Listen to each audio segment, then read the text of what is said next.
Si on pouvait éteindre celui-là, je crois que ça irait mieux. Donc, écoutez, merci d'abord de cette invitation. Je suis heureux d'être parmi vous ce matin. Ce dont je vais vous parler dans ce cycle sur les fractures sociales, c'est effectivement un livre, c'est à partir d'un livre qui vient d'être publié et que j'ai ici, que je peux vous montrer, c'est Ce que les riches pensent des pauvres. Un livre qui est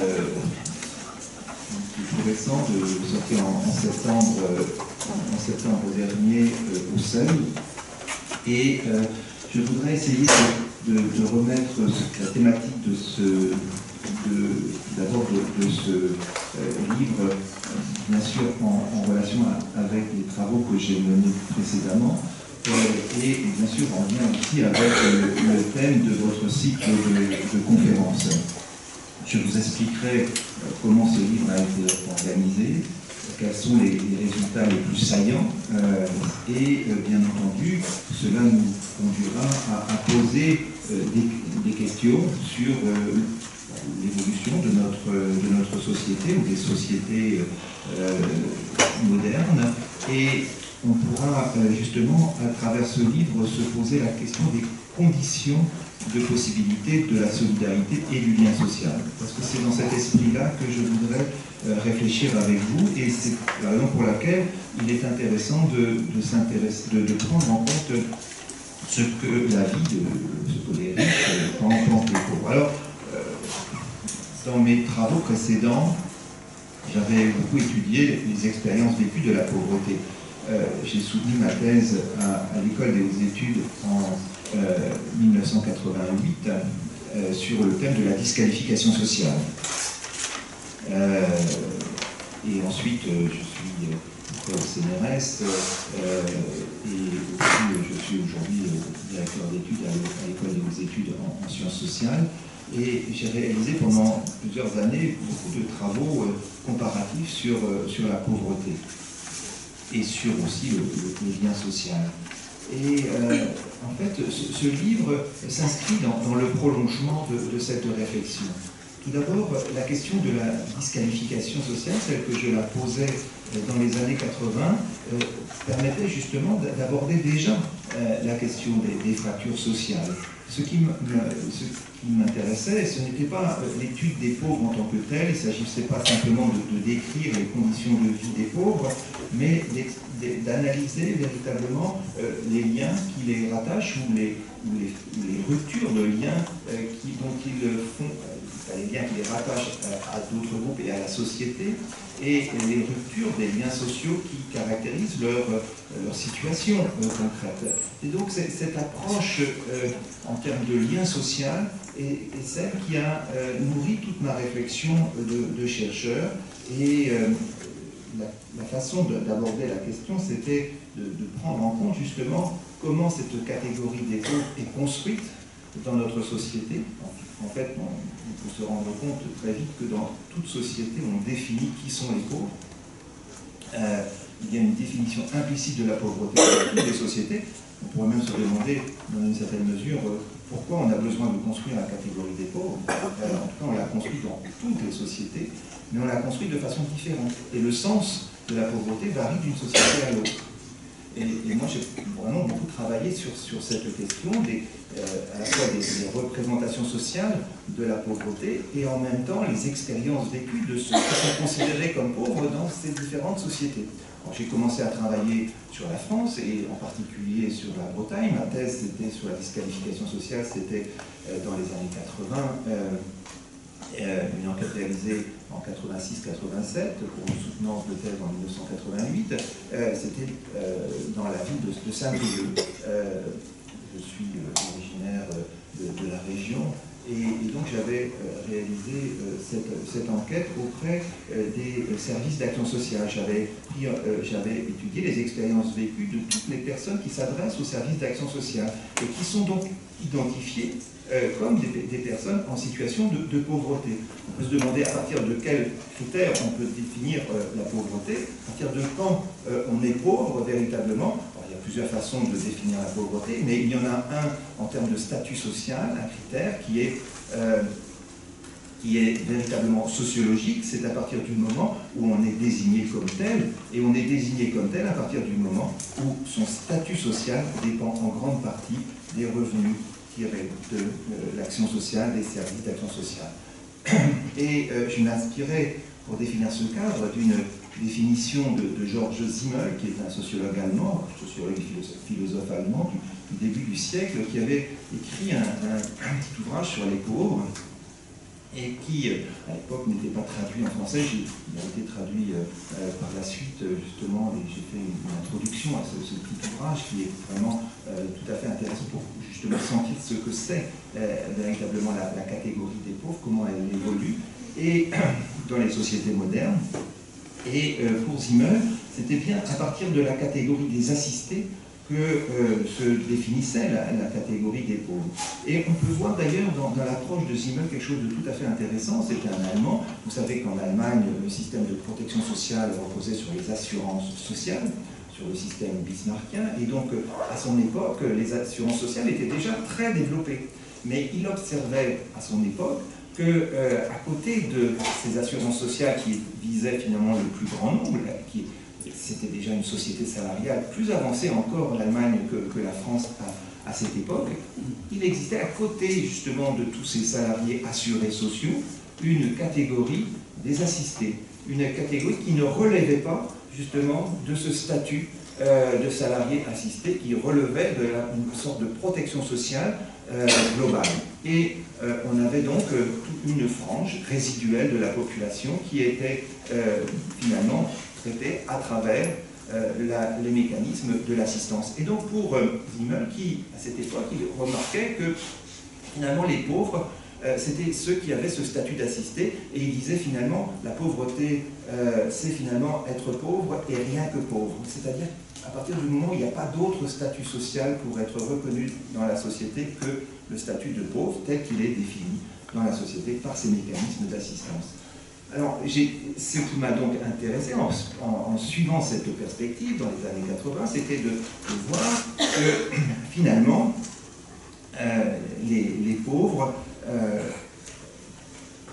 étaient dans les années 80 de plus en plus nombreux à solliciter les services d'action sociale. À l'époque, on parlait de la nouvelle pauvreté.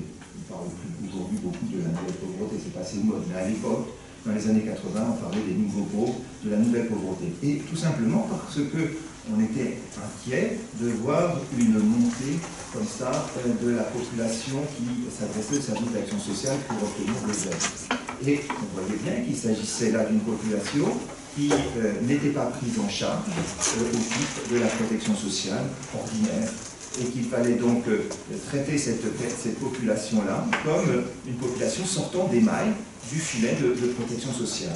Et bien, donc, une attention collective a été faite. On a attiré l'attention collective sur justement la situation de ces personnes qui dépendaient des services d'action sociale. Et à titre d'exemple, dans les années 80, le budget de l'aide sociale à l'enfance, à partir duquel on versait des aides sociales qu'on appelait facultatives, c'est-à-dire que c'était pas des droits, c'était des aides qu'on attribuait à des personnes qui devaient faire un dossier pour pouvoir obtenir une aide financière, pour payer leur électricité, leur chauffage, etc. Donc, ces aides qu'on versait aux personnes en difficulté, le budget global augmentait de 25% tous les ans.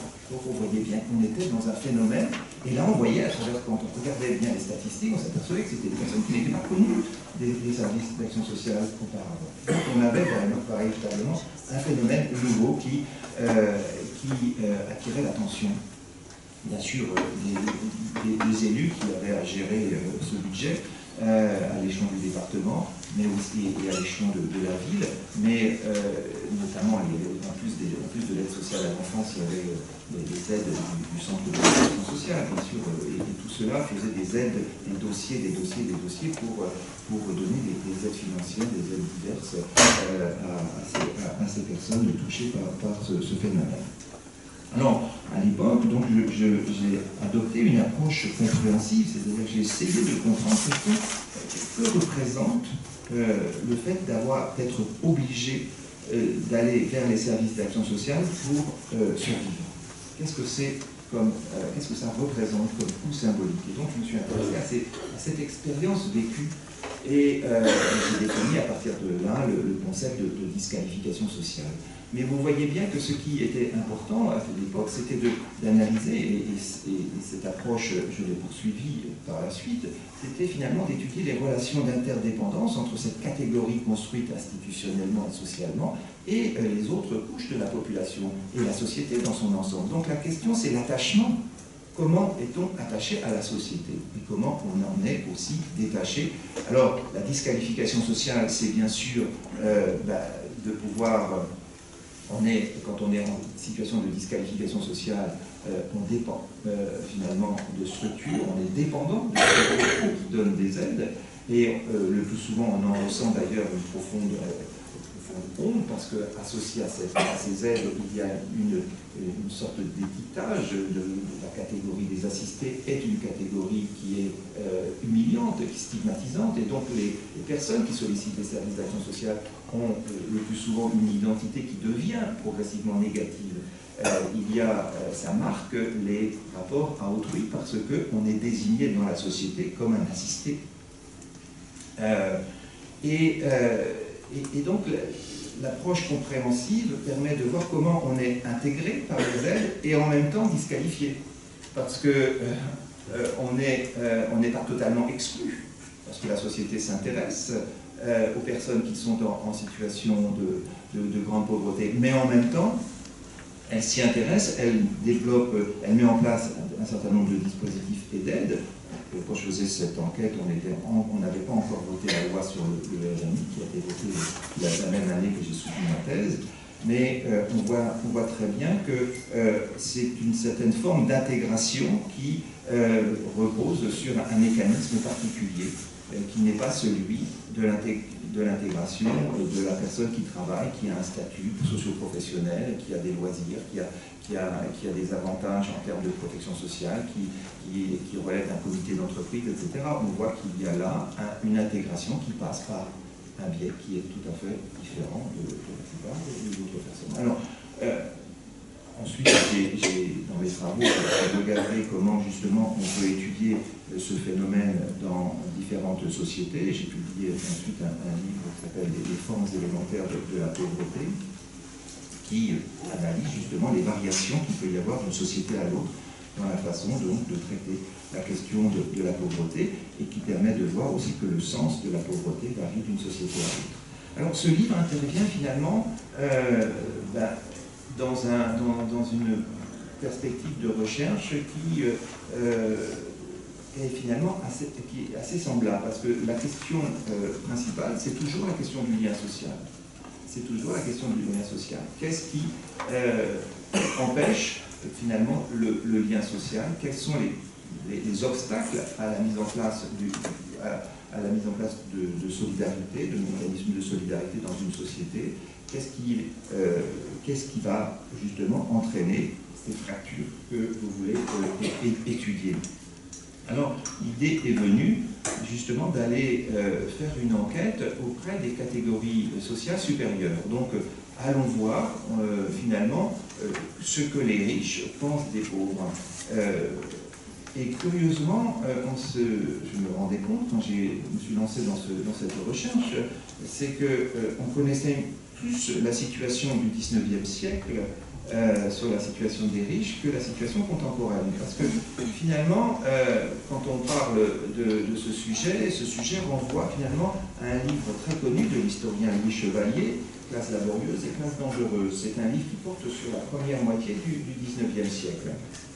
Et Louis Chevalier avait essayé donc d'étudier à travers des archives, c'est un livre qui a été publié en 1958, c'est à partir des archives justement ce que l'on pouvait dire des représentations des bourgeois de l'époque face à cette pauvreté qui nourrissait beaucoup d'inquiétudes parmi les plus riches, notamment à Paris.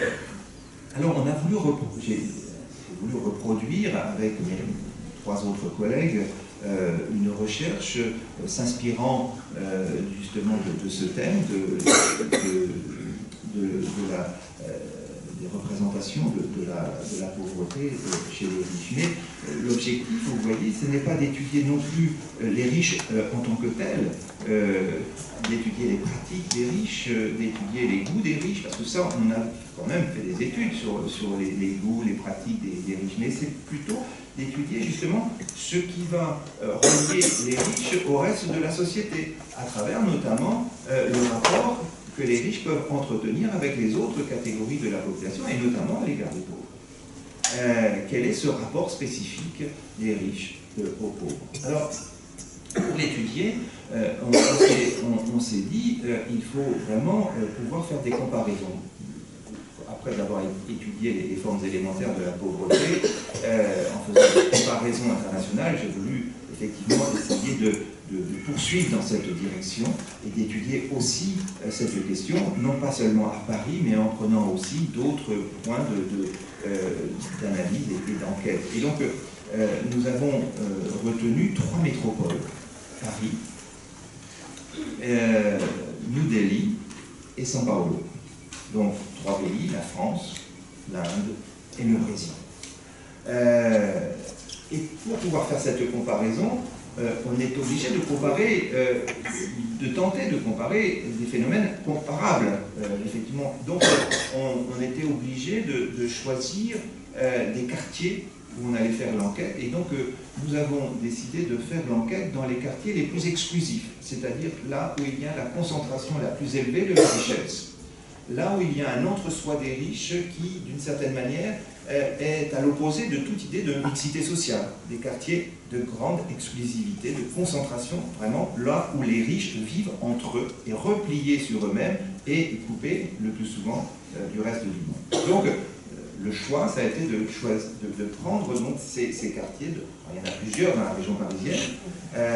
Nous avons choisi 4 quartiers, 2 dans Paris intramuros, on a pris le 5e et le 16e arrondissement, et 2 autres villes dans l'ouest parisien, situées à 20 et parfois plus ou même de kilomètres, 2 villes qui sont la ville d'Avray et le Vésinet. Alors, ça, ce sont peut-être des lieux que vous connaissez, en tout cas le 5e et le 16e certainement. Si vous êtes promené dans l'ouest parisien, vous êtes peut-être promené au Vésinet et à la ville d'Avray. Alors, on a fait cette enquête au total dans ces quartiers, je vous dirais comment on s'y est pris. Mais on a fait aussi la même chose dans les 2 autres métropoles, c'est-à-dire qu'on a visité ensemble ces quartiers dans ces 3 métropoles, et on a réussi à identifier aussi des quartiers les plus exclusifs à New Delhi et à São Paulo. Et au total, donc 4 quartiers dans chaque métropole. On a fait des entretiens approfondis, on a interrogé 20 ménages hyper riches de chacune dans chacun de ces quartiers. Donc 20 fois 4, ça fait 80 par métropole, 80 par 3, 240 au total, entretiens approfondis. Donc c'est une enquête qui a demandé beaucoup de moyens, parce que faire des entretiens approfondis à domicile, c'est pas si simple, hein. D'abord, faire des entretiens dans les quartiers les plus protégés, où il y a la concentration la plus grande de richesse, c'est tout d'abord pouvoir être accepté pour un entretien à domicile. C'est pas si simple ça. Alors, comment on s'y est pris, pour vous donner quelques éléments, avant de vous donner les résultats les plus saillants. Alors, quand j'ai choisi de faire cette enquête, je me dis je ne peux pas la faire moi-même, il faut effectivement m'entourer d'une équipe. Et donc j'ai fait appel tout d'abord à Jules Naudet, qui venait de soutenir sa thèse et qui était en postdoc dans mon laboratoire, et qui lui avait fait sa thèse notamment sur l'Inde, et qui connaissait vraiment les quartiers les plus riches de New Delhi. Il a résidé longtemps à New Delhi. Et il a travaillé notamment dans sa thèse sur les carrières descendantes, donc comment on rentre dans Et donc il avait déjà fait beaucoup d'interviews auprès des catégories supérieures indiennes. Donc c'était un avantage et il a collaboré depuis, dès le début à ce livre. Et j'avais aussi souhaité intégrer dans l'équipe Camilla Giorgetti, qui avait soutenu sa thèse sous ma direction à Sciences Po il y a quelques années auparavant, et qui avait étudié les représentations à São Paulo et à Paris des SDF, et donc il avait fait aussi à São Paulo de nombreuses enquêtes auprès de diverses catégories, dont des riches, sur la façon dont ces personnes pouvaient se représenter la catégorie des SDF. Donc, vous voyez que Camilla Giorgetti est une sociologue brésilienne qui est née à São Paulo, qui a vécu à São Paulo et qui a fait ses études à São Paulo et qui connaissait bien sûr beaucoup la ville. C'est très difficile, si vous voulez, qu'un sociologue français puisse aller faire ses enquêtes dans ces villes-là. Il a besoin effectivement d'être soutenu par des personnes qui connaissent le terrain. Et enfin, j'ai fait appel à Bruno Cousin, qui est un sociologue urbain, qui avait fait sa thèse sur les quartiers de Paris, les quartiers refondés, les quartiers de l'élite refondée, surtout dans l'ouest parisien, il a fait une comparaison entre les quartiers refondés à Paris et les quartiers refondés à Milan. Et donc c'est un grand spécialiste de l'élite et de sociologie urbaine, et donc il nous a aussi beaucoup aidé à monter l'opération et à nous aider à choisir les quartiers et à pouvoir véritablement avancer dans cette comparaison. Donc vous voyez une équipe de 4 personnes, et c'est pour ça que nous sommes 4 à signer cet ouvrage. C'est un livre, je tiens à le préciser, qui a été réalisé grâce au soutien de l'Agence nationale de la recherche. Donc on a été financé pour réaliser ce type d'enquête. Donc on ne peut pas réaliser une enquête comme ça sans financement. Donc il ne s'agit bien entendu pas d'un livre militant. On pourrait peut-être, en regardant le livre, en prenant le titre, on pourrait ce que les riches pensent des pauvres, encore, ça doit être des sociologues qui vont critiquer les riches, etc. Je tiens à préciser que notre approche est une approche avant tout scientifique, c'est-à-dire que nous avons tenu jusqu'au bout ce principe de neutralité axiologique, c'est-à-dire que nous avons adopté une approche compréhensive. On voulait étudier ce phénomène qui conduit les riches à se replier sur eux-mêmes et à interroger le rapport que ces riches pouvaient avoir à l'égard des catégories les plus défavorisées. Ce qui était finalement, ce qui n'avait été jamais fait véritablement, si ce n'est à travers les archives pour le 19e siècle. Donc on faisait là aussi une enquête originale pour combler finalement un manque de connaissances. Et si vous voulez, les travaux notamment du sociologue Pierre Bourdieu, qui travaillait bien sûr sur les riches et sur l'élite aussi, mais il avait lui-même, plutôt privilégié une approche sur les goûts et les pratiques culturelles, notamment dans son livre La Distinction, il avait vraiment essayé de montrer les univers de goût des différentes classes sociales, et notamment des riches. Et donc, notre approche était vraiment différente, puisqu'il s'agissait véritablement d'aborder la question avant tout du lien social, ce qui rattache les riches au reste de la société, c'est-à-dire les interroger de façon au moins indirecte sur les mécanismes de la solidarité et sur les liens qu'ils peuvent avoir avec les autres catégories de la population. Voilà un peu pour la démarche. Comment on réalise une enquête comme celle-là? Tout d'abord, il faut quand même avoir un certain nombre présenter un certain nombre de garanties pour les riches, parce que les riches ne vous ouvrent pas la porte comme ça, surtout dans des villes comme New Delhi ou São Paulo, où l'insécurité tétanise les riches. São Paulo, surtout, le taux de criminalité est si élevé que les riches s'enferment dans des bunkers, et donc il y a effectivement tout un système de sécurité, tout est entouré, il y a des gardes, il y a des barbelés, des caméras partout, enfin bref, on ne peut pas sonner en disant je suis là, je viens faire une enquête. merci de bien vouloir me recevoir. Ça ne se passe pas du tout comme ça. Donc, il fallait bien sûr donner un certain nombre de garanties et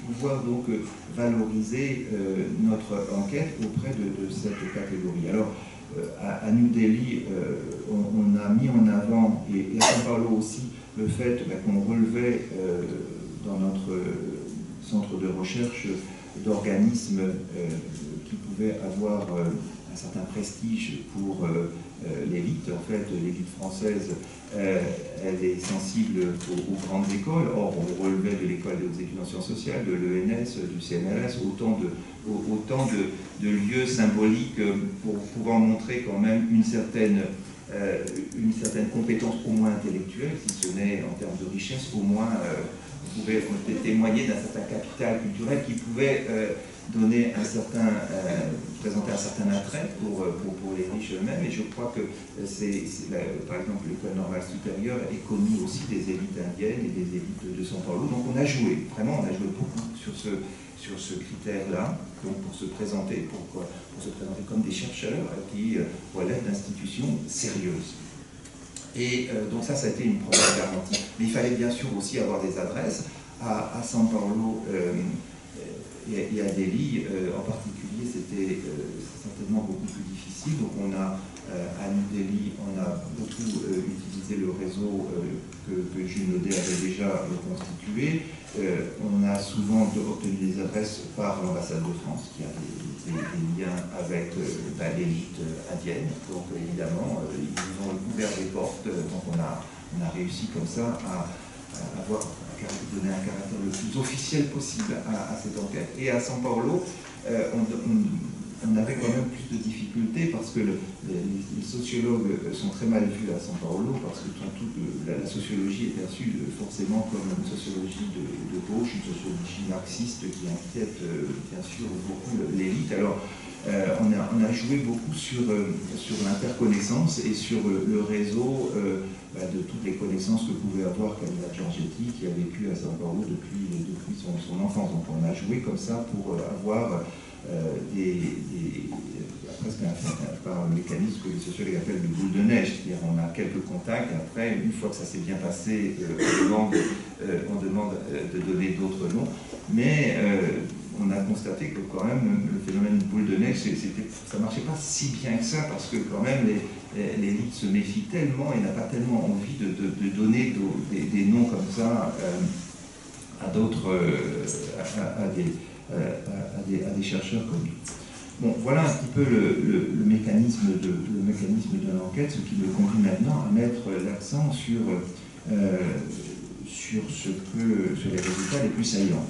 Alors, l'enquête, quand on arrive, c'est un guide d'entretien qui parcourt ce que les riches vivent au quotidien dans leur quartier, quelles sont leurs habitudes dans leur quartier, dans qu'est-ce qu'ils pensent de la ville, etc. Donc, bien sûr, on n'arrive pas en leur disant on fait une enquête sur votre rapport à la pauvreté. Ça vient dans l'entretien. Et donc, ça vient vraiment sans qu'on fasse beaucoup d'efforts, parce que ça se déroule vraiment très, très facilement. Donc on est vraiment dans une approche compréhensible où la question de la pauvreté émerge à un moment donné presque de façon normale. C'est presque comme parler du mode de vie des riches, aussitôt ça renvoie aux autres catégories de la population. Donc l'entretien s'est toujours très bien passé. On était véritablement dans une approche compréhensible et il n'y a pas eu de difficulté dans ce domaine, donc, dans la passation de l'enquête. Alors, les résultats, certains des résultats nous ont beaucoup surpris. Donc, on a mis l'accent sur trois points qui constituent 3 chapitres, et puis on a un autre chapitre qui fait un peu la synthèse. Tout d'abord, on a posé la question de l'existence d'une frontière dans les fractures sociales. Est-ce qu'il existe une frontière véritable entre l'univers des riches et les autres catégories? Est-ce que les riches construisent une frontière? De quelle frontière parle-t-on? Est-ce que c'est une frontière physique? Est-ce que c'est une frontière morale?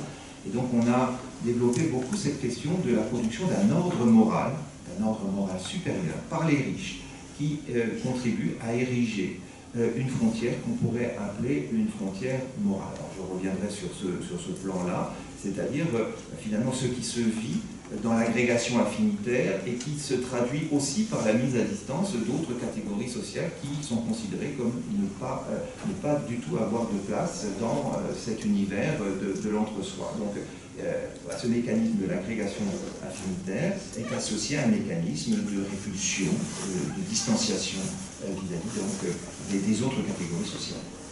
C'était le premier point. Le deuxième point qu'on a traité, c'est se protéger des pauvres.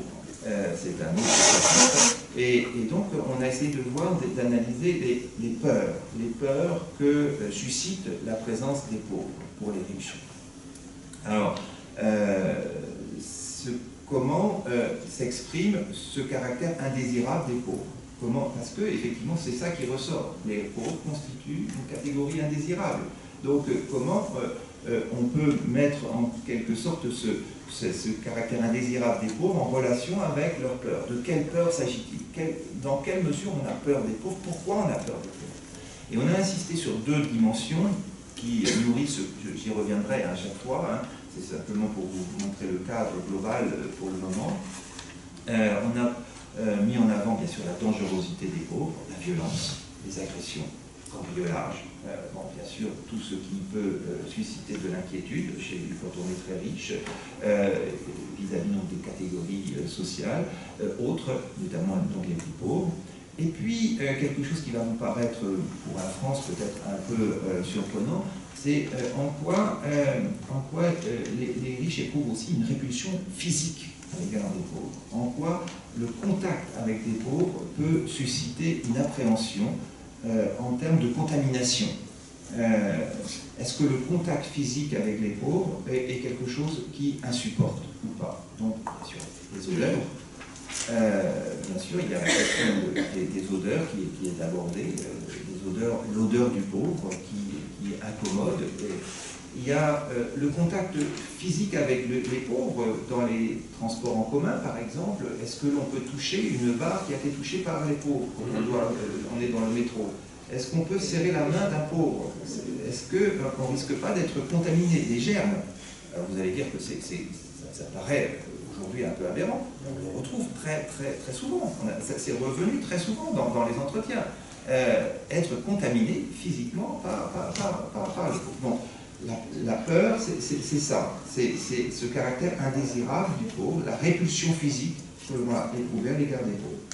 Troisième dimension, quand on est très riche, il faut d'une certaine manière se construire une sorte d'idéologie, de croyance commune au regard des inégalités et de la pauvreté. Et donc il faut d'une certaine manière, en se justifiant et en justifiant son statut supérieur et sa richesse, il faut en même temps justifier la pauvreté et les inégalités. On ne peut pas vivre très riche sans avoir un système de justification de ses propres privilèges, qui sont des privilèges, et de justification du malheur des autres.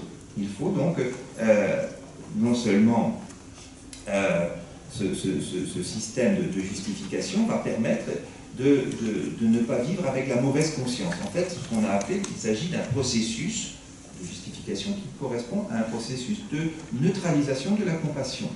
Donc, on peut éprouver de la compassion à l'égard des pauvres, et dans toutes les sociétés, on en éprouve de la compassion à l'égard des pauvres, mais quand on est très riche, à un moment donné, il faut contrôler cette compassion, et donc il faut la neutraliser. Et donc les riches font tout un système de justification pour neutraliser cette compassion. Pourquoi je ne m'arrête pas face à des enfants dans la rue, à San Paolo ou à Delhi qui sont allongés par terre? Pourquoi je passe à côté sans les secourir? Donc il y a tout un système de neutralisation de la compassion. Il faut être équipé d'une certaine manière pour pouvoir supporter ça au quotidien. Et donc on a recueilli beaucoup d'éléments allant dans ce sens. Donc vous voyez, frontière morale, répulsion physique à l'égard des pauvres, justification de la pauvreté. À travers ces trois éléments, qu'on a analysé ce qu'on a appelé le triptyque de la discrimination. 3 dimensions qui peuvent se renforcer mutuellement et qui expliquent cette attitude de discrimination à l'égard des pauvres. Donc oui, on a vérifié une tendance générale. Et je vais parler de la tendance générale avant de montrer bien sûr les différences qu'il peut y avoir d'une métropole à l'autre, mais il y a une tendance générale. On vérifie dans les 3 lieux ces dimensions-là. La production d'une frontière morale, la répulsion physique et la justification de la pauvreté et des inégalités qui passent par la neutralisation de la compassion. On va retrouver ça d'une façon récurrente dans les 240 entretiens réalisés. Donc là, on touche des mécanismes profonds qui constituent finalement d'une certaine manière des obstacles au lien social. Donc on est là dans la construction d'une fracture sociale, d'une certaine manière, la production d'une attitude de sécession sociale, une volonté de ne pas avoir de lien avec les autres. Donc, ce qui nous a beaucoup surpris, à Paris surtout, c'est que les riches qu'on a interviewés ont pu, de façon directe, et parfois vraiment étonnamment direct, parler de cela en termes à peine feutrés. Donc on s'attendait à ce que les riches, s'adressant à des sociologues, puissent ménager leur discours, avoir des tendances à rester dans le politiquement correct. On n'a pas trouvé beaucoup de politiquement correct dans les discours. Et ça nous a surpris.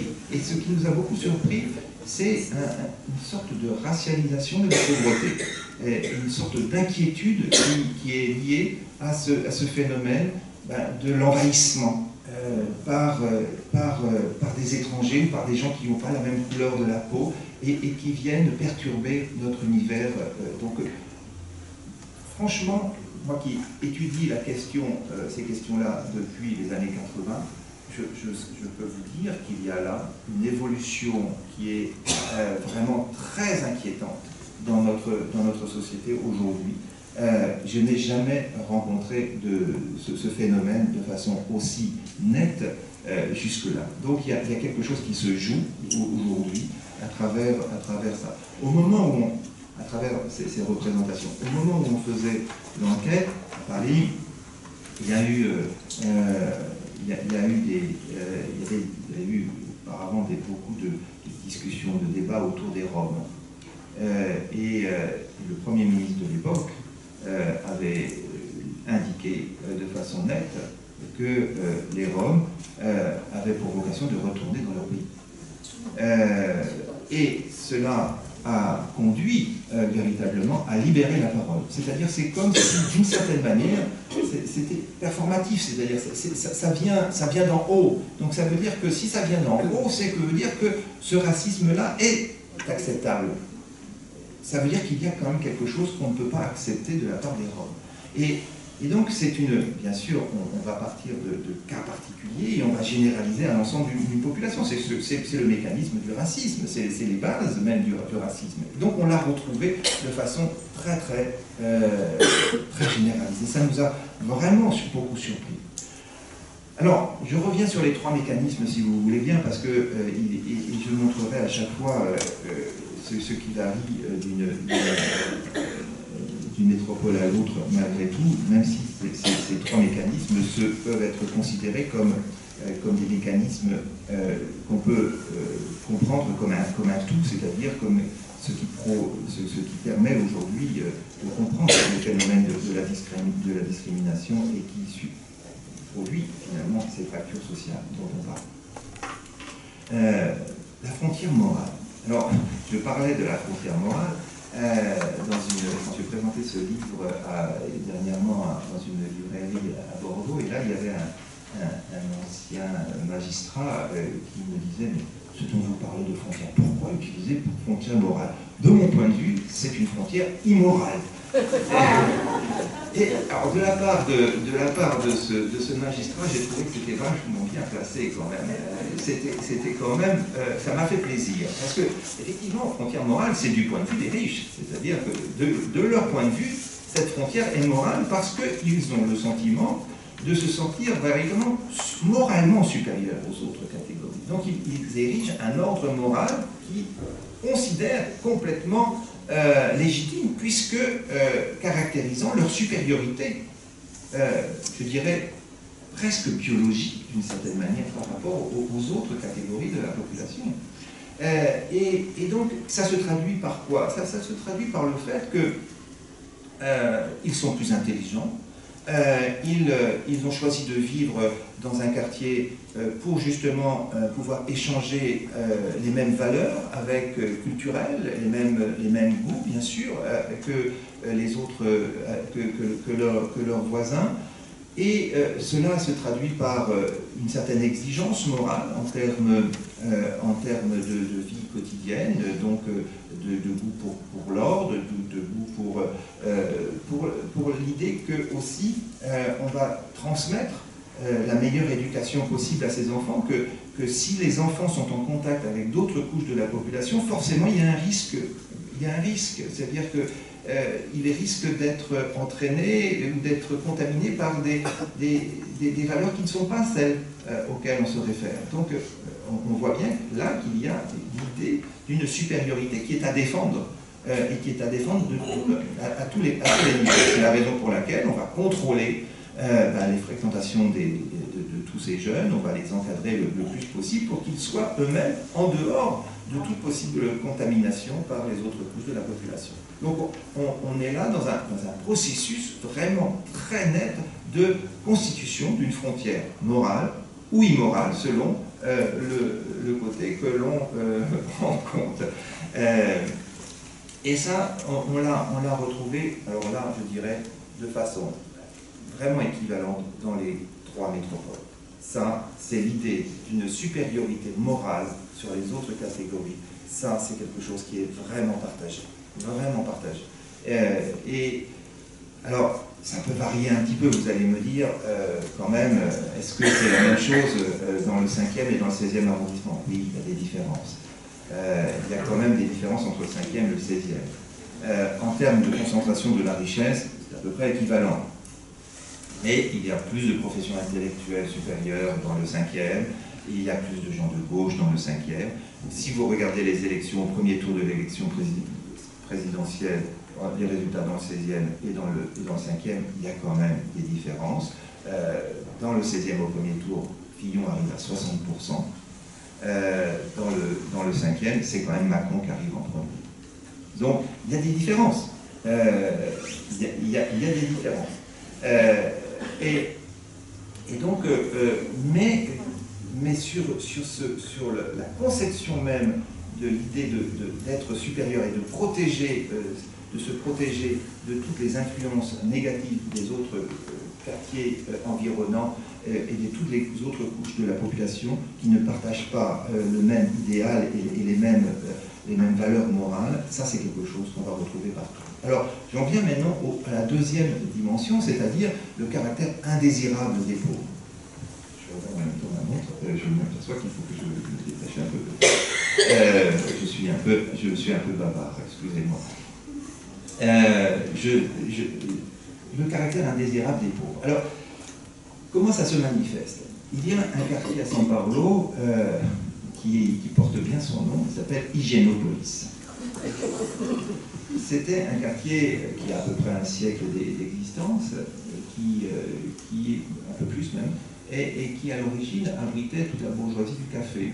Et donc on a voulu effectivement construire dans cette zone de la ville un quartier très résidentiel, avec toutes les infrastructures sanitaires dont tous les autres quartiers de la ville étaient dépourvus. Et donc on l'a appelé Higiénopolis, parce que c'était évidemment le lieu où l'élite de l'époque voulait habiter, parce que c'était le lieu par excellence de la distinction. À São Paulo, quand on regarde les politiques sanitaires, on s'est rendu compte aussi, ça c'est de l'histoire, et là il y a une différence entre l'histoire des politiques sanitaires à Paris et à São Paulo, et à Delhi aussi bien entendu, c'est que en France, même si les politiques hygiénistes ont été menées parfois de façon brutale et assez stigmatisantes à l'égard des pauvres, elles ont été finalement, tout au long du XIXe siècle, menées, surtout à la fin du XIXe siècle, dans un esprit solidariste. C'est-à-dire qu'il s'agissait quand même de mettre en œuvre une politique hygiéniste pour l'ensemble de la population, avec une idée que ça devait servir l'ensemble. Ce n'était pas simplement servir une catégorie. Au Brésil, les politiques hygiénistes avaient d'abord un objectif, c'était de se préserver des germes, préserver des risques, et donc il n'y a pas eu au Brésil une volonté de faire bénéficier à l'ensemble de la population jusqu'à aujourd'hui de ces politiques sanitaires. Et c'est la raison pour laquelle, quand vous êtes dans cette grande métropole de São Paulo, vous êtes vraiment surpris de voir que quand vous passez d'une zone à l'autre dans la ville, vous passez des très riches à des très pauvres, des personnes qui vivent dans des favelas et qui n'ont pas effectivement accès aux conditions élémentaires d'hygiène. Et donc, qui n'ont pas l'eau courante parfois, qui n'ont pas, où les ordures ne sont pas enlevées régulièrement. On a effectivement une concentration là de problèmes qui sont liés à cette situation de ne pas avoir, qui est liée à cette situation de ne pas avoir engagé des politiques sanitaires pour l'ensemble de la population. C'est encore une fois pas le cas en France. Mais alors, aujourd'hui, alors que c'est une métropole qui relève de la globalisation, une métropole très moderne, il y a beaucoup de richesses à São Paulo, et bien, les riches qui vivent dans ces quartiers les plus exclusifs ont toujours la crainte d'être contaminés par les pauvres. Et je vais vous donner un exemple. Dans ce quartier, à Higienópolis, il était prévu de construire une ligne de métro avec une station qui allait ouvrir dans ce quartier. Il y a très peu de lignes de métro à São Paulo. C'est un véritable problème. Il n'y a que 4 lignes de métro. Vous vous rendez compte, une métropole de 20 millions d'habitants. Donc, 4 lignes de métro, c'est pas assez. Donc, il faut effectivement développer les transports en commun. Ça fait partie de la modernité. Les habitants du quartier de Higienópolis se sont opposés fermement à l'ouverture d'une station de métro parce qu'eux-mêmes ne prennent jamais le métro, donc ça ne les intéresse pas, et que finalement, l'idée qu'il puisse y avoir des gens remontant de terre pour débarquer dans le quartier allait forcément contaminer l'ensemble. Donc, refus. Et ils ont réussi, en se mobilisant, à bloquer cette station de métro. La même chose, alors je pourrais, à São Paulo, ce n'est pas un quartier que l'on a étudié, mais le même phénomène s'est produit dans le campus de la USP, l'université de São Paulo, qui est la meilleure université brésilienne. C'est là que se concentre l'élite, le savoir. Et bien, aujourd'hui, tous les étudiants doivent aller dans cette université, dans ce campus, en prenant leur voiture, parce que le transport en commun, ça ne marche pas. La dernière station est très éloignée du campus. Il fallait bien sûr créer une station de métro au sein du campus, c'est évident, mais les profs de l'époque qui appartiennent à cette élite ont refusé, tout simplement parce que s'il y avait un risque d'être contaminés par les plus pauvres qui allaient forcément débarquer dans ce campus et créer des problèmes d'insécurité. Donc aujourd'hui, tous les profs, les enseignants, tous les profs et tous les élèves qui ont souvent beaucoup d'argent aussi viennent dans le campus en voiture. Donc c'est des choses complètement aberrantes. Mais vous voyez jusqu'où ça va. Jusqu'où ça va. Alors, les riches ont parfois pris une fois dans leur vie les transports en commun et ils nous ont dit, ils nous en ont parlé comme si c'était la fin du monde, parce qu'effectivement ils se sont sentis très très mal, ils ont senti des odeurs insupportables, et ils ont vu qu'on ne pouvait pas toucher ces endroits-là pour se retenir dans le bus ou dans le métro, et donc parce qu'effectivement il y avait un risque de contamination. Alors vous allez me dire comment dans ce genre de ville, où on se barricade, où on a peur des pauvres, parce qu'on les considère comme dangereux, on a peur des pauvres parce qu'ils sont porteurs de risques d'infection, parce qu'ils sentent mauvais, etc. Comment peut-on alors, malgré tout, utiliser les pauvres comme domestiques? Parce qu'effectivement, il y a beaucoup de domestiques dans les donc là, c'est une contradiction auquel ils sont confrontés. Il y a beaucoup de domestiques et donc, si vous prenez les immeubles, les immeubles haussmanniens de Paris, vous verrez effectivement qu'il y a un escalier de service. Vous verrez aussi qu'il y a une chambre de bonne. Aujourd'hui, il y a très peu de ces chambres de bonne sont plutôt réservées à des étudiants. Aujourd'hui, il y a tout de même une sorte de démocratisation et on ne fait plus ce genre de distinction statutaire. Ça a évolué. Mais à São Paulo, vous avez dans les conceptions, aujourd'hui, dans les immeubles que l'on construit, on a toujours, j'ai regardé les schémas, les plans, il y a toujours la chambre qui est réservée à la base et qui est toujours située à côté de la buanderie, un tout petit réduit, avec ses toilettes à côté, une petite douche, point. Donc on a ici un système qui reproduit l'idée que pour justement éviter d'être contaminé, il faut que la personne puisse résider le plus longtemps possible à domicile, et donc il y a toute une forme de socialisation au risque sanitaire, et donc les personnes qui sont les employés domestiques se changent entièrement quand elles arrivent, mettent des vêtements blancs pour faire le ménage, etc. Donc c'est tout ça, voilà. Comment on arrive à utiliser ces employés domestiques de cette façon. Quand vous faites livrer, quand vous faites livrer une pizza, par exemple, le livreur de pizza reste à la grille. Il y a une toute petite ouverture de 50 cm sur 50 cm là, que vous ouvrez pour passer la boîte de pizza, parce que vous ne lui serrez pas la main, vous prenez la boîte et vous lui donnez l'argent. Point. Donc il n'y a pas de contact, il ne vient pas chez vous, il reste à la grille. Donc c'est tout ça. Donc il y a une méfiance permanente dans ces pays, et à des limites aussi, c'est le cas à l'égard des pauvres. Donc et on a un discours. Alors vous allez me dire, à Paris, c'est quand même pas tout à fait la même chose, c'est vrai, c'est pas la même chose, on n'est pas rendu à ce stade-là. Mais quand même, ce qui s'est passé dernièrement dans le 16e arrondissement est assez révélateur. Parce que quand on implante un centre d'hébergement à l'orée du Bois de Boulogne, c'est pas au cœur du 16e, c'est quand même à l'orée du Bois de Boulogne. Vous avez la résurgence finalement de toutes ces peurs remontent. La peur d'avoir des personnes qui circulent dans le quartier et qui n'ont rien à y faire. D'ailleurs, en parlant de frontières morales, les riches disaient aussi, dans mon quartier, on est tranquille parce qu'on sait bien que les pauvres n'ont rien à y faire. Donc ils ne viendront jamais parce qu'ils n'ont rien à y faire. Mais là, quand il y a un centre d'hébergement à côté, c'est la menace qui arrive là. C'est-à-dire qu'ils vont arriver dans le quartier. Et en plus, ils viennent de l'étranger, vous vous rendez compte? On ne sait pas ce qu'ils sont véritablement, etc. Donc forcément, ils vont être violents, forcément, ils vont arriver avec un risque aussi d'hygiène, etc.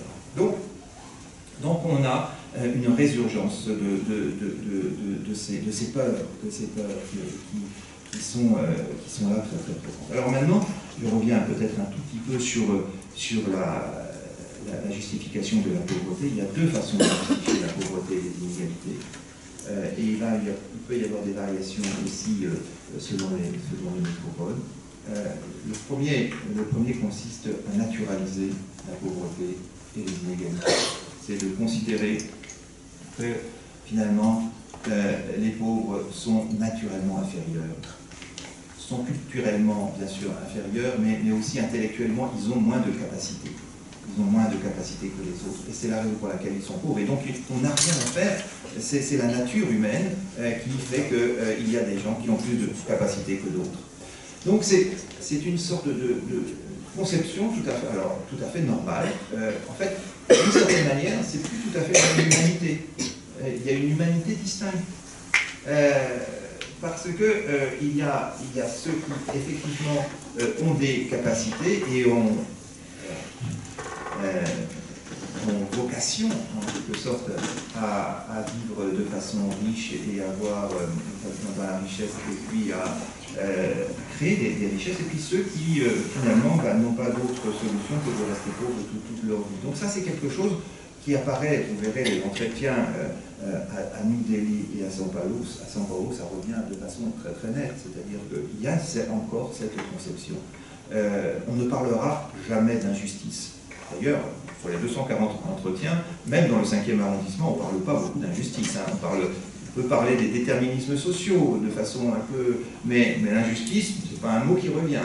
Donc, mais alors, en Inde et au Brésil, dans l'élite, effectivement, le mot injustice est tout simplement insupportable. On ne peut pas imaginer qu'il puisse y avoir des injustices dans ces pays. Donc, pour pouvoir résister à cette idée d'injustice, il faut des arguments. Et donc, les arguments, on va aller les chercher dans cet ordre naturel, dans une sorte de processus de naturalisation des inégalités. Alors, à Paris, on va le retrouver un peu moins, ce processus de naturalisation. Alors,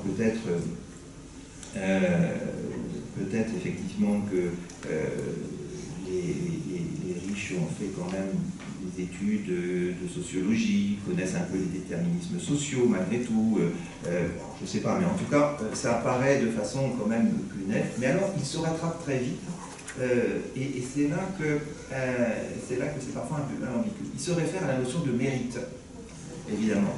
La neutralisation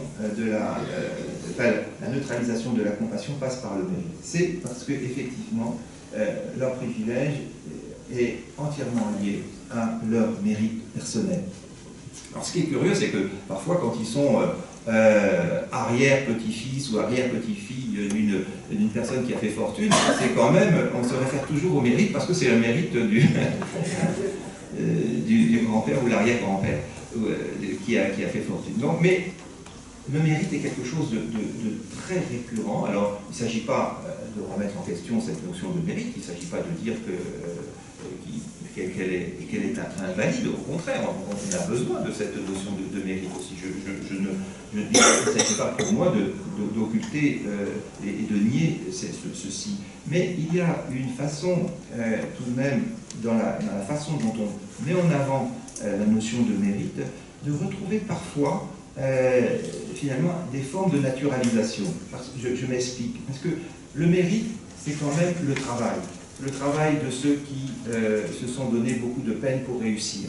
Et à côté de ça, il y a forcément, s'il y en a qui ont du mérite parce qu'ils travaillent, il y en a d'autres qui ne travaillent pas suffisamment, qui ne font pas suffisamment d'efforts, donc ils sont des feignants. Et donc, le mérite, c'est difficile de tenir le raisonnement jusqu'au bout sans le déployer à l'autre extrême, sous la forme de feignantise. Alors, qu'est-ce que c'est la feignantise? Ça renvoie aussi à une forme de naturalisation, c'est-à-dire que la paresse, ça renvoie à quelque chose qui relève de la personnalité, de la tendance des plus pauvres, etc. Donc, vous voyez que c'est un argument pas facile à manier, parce qu'on peut très, très vite le retourner et considérer quand même que, effectivement, si les pauvres sont des paresseux, on n'est pas très loin d'une forme de naturalisation aussi. Alors, le mérite, c'est très souvent mis en avant, et je dirais que c'est aussi une façon de se distinguer des autres couches de la population, en étant persuadé que ce que l'on a acquis provient exclusivement du travail que l'on a accompli. Et donc, c'est difficilement contestable dans leur esprit, mais même si cela occulte une partie de la question des déterminismes sociaux, évidemment. Alors, le discours qui arrive toujours, c'est vous voyez bien qu'il y a des pauvres qui s'en sortent. Ça c'est toujours l'exemple. On prend un exemple de pauvre qui s'en sort. J'ai ma femme de ménage, regardez, elle s'est quand même battue et ses enfants sont à l'université. Donc, voilà ce discours-là, elle a été exemplaire. Donc, pourquoi les autres ne font pas la même chose? Donc, c'est ça l'argument. Donc, on prend quelques exemples qui correspondent effectivement à une trajectoire que les riches considèrent totalement vertueuse, et ont tendance à extrapoler à partir de cet exemple pour justement disqualifier tous ceux qui ne réussissent pas. Vous voyez bien que c'est possible, mais cela contribue à ignorer les conditions de vie des personnes les plus pauvres, celles qui ont des destins qui sont joués d'avance et parfois même dès les premières années de la vie. Donc, cette façon de dire que vous voyez bien que c'est possible, il n'y a qu'à, et tout sera bien plus simple.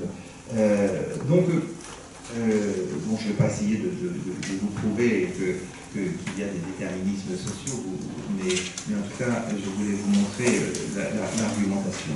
Alors, donc, ce que je voudrais souligner, c'est que, effectivement, ces trois dimensions réunies forment un triptyque de la discrimination qui produit des fractures sociales aujourd'hui. Alors, on pourrait dire que Paris n'est pas aussi avancé dans ce processus de discrimination que ne l'est São Paulo ou New Delhi, mais il y a quand même, malgré tout, dans notre société, et il faut y réfléchir, des conditions qui produisent finalement un risque de sécession sociale et une fracture entre les différentes catégories. Et cela est inquiétant. Et je dirais, si vous me permettez d'être sur ce point-là un peu normatif, de sortir de mon axiologie, ma neutralité axiologique, juste pour vous donner un avis personnel. La comparaison que je fais pour avoir circulé dans ces trois métropoles, j'ai quand même le sentiment que finalement vivre dans un bunker, comme c'est le cas à São Paulo et à Delhi, le vivre de façon repliée sur soi, ou en circulant d'île en île, comme disent les Indiens, les riches Indiens, circuler d'une île en île, c'est vivre de façon réduite. C'est vivre dans la richesse, dans l'opulence, mais de façon réduite. C'est-à-dire que, en gros, vivre dans ces sociétés ainsi constituées, c'est vivre finalement dans une impossibilité de rencontre. C'est vivre dans des lieux où l'espace public n'est plus un espace de rencontre, c'est un espace qui est même abandonné par les riches. L'espace public est déserté. Et donc, dans ces cas-là, on vit moins bien, on vit dans la peur, on ne peut que entrer dans un processus de peur, d'absence de confiance dans l'autre, dans les gens, c'est-à-dire de méfiance permanente, et je trouve, personnellement, que c'est vivre de façon extrêmement inférieure à ce que l'on peut attendre d'une vie en société. Donc, je termine mon exposé, vous le voyez, de façon normative, parce que je pense qu'il y a dans ce livre toute une... alors, c'est un livre qui met en avant les difficultés pour arriver justement au lien social, à cette société démocratique, ouverte, apaisée, où on se rencontre, où il est possible d'échanger entre les différentes catégories sociales. Ce livre montre finalement toutes les difficultés actuelles et qui sont peut-être même difficultés grandissantes à pouvoir vivre ensemble dans une société démocratique et apaisée. Voilà.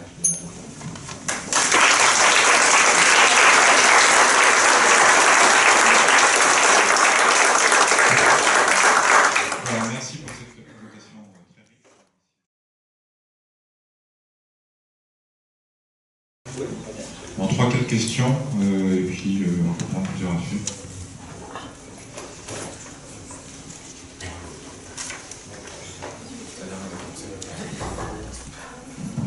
Oui, bonjour et merci pour l'exposé, même si je connaissais déjà certains de vos ouvrages, c'est si passionnant.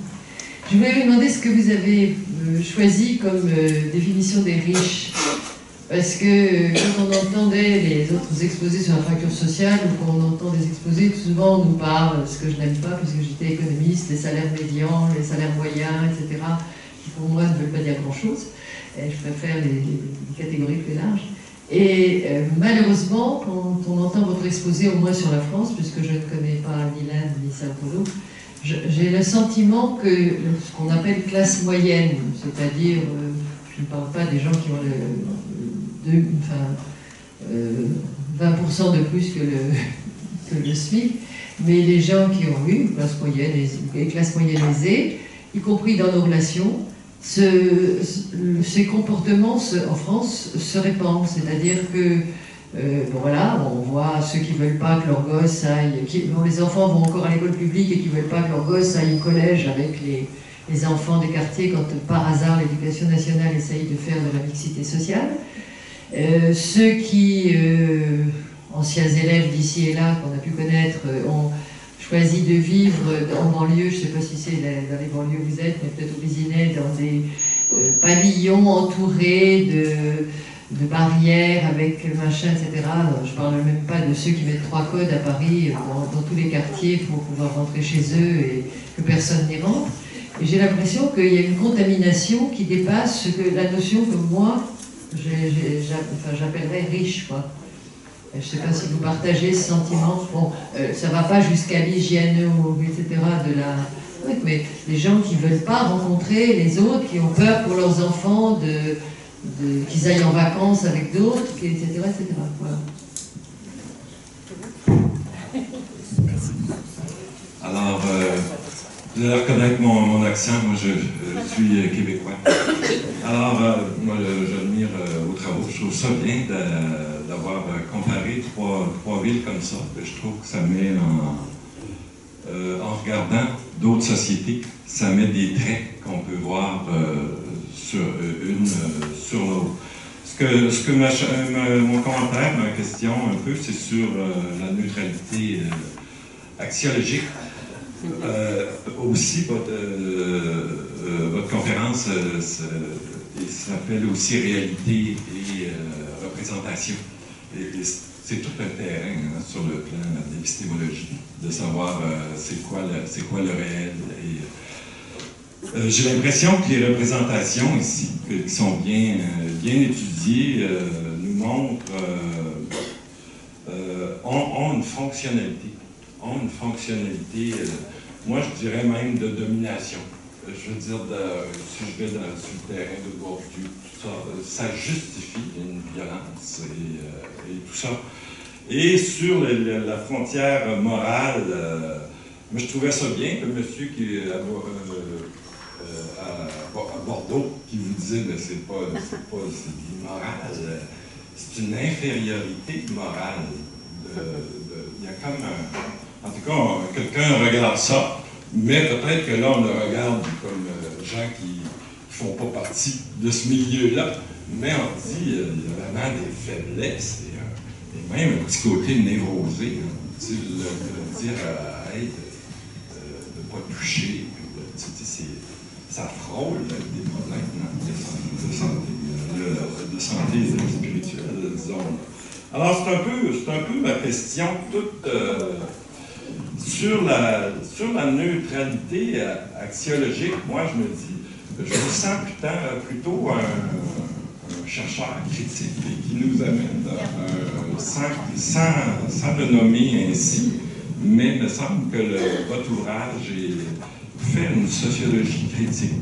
Et j'y vois un peu, moi, peut-être aux origines sociales, je ne sais pas trop quoi, mais tu me dis, on dirait que ça ne fait pas si neutre que ça.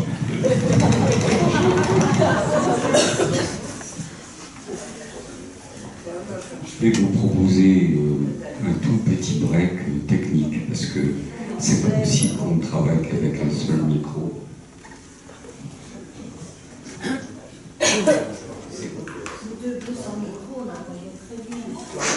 Ça n'est pas évident, madame. Oui, mais il n'a jamais cessé de marcher. Hein. C'est complexe. C'est un... Voilà. Donc, effectivement, on peut prendre une troisième question. Oula. Oula. Pardon. Comment? Ah, déjà, avec 2 questions. D'accord. Écoutez, vous êtes... Ce sont des questions importantes. Hein. Merci de les avoir. Il est moins bien.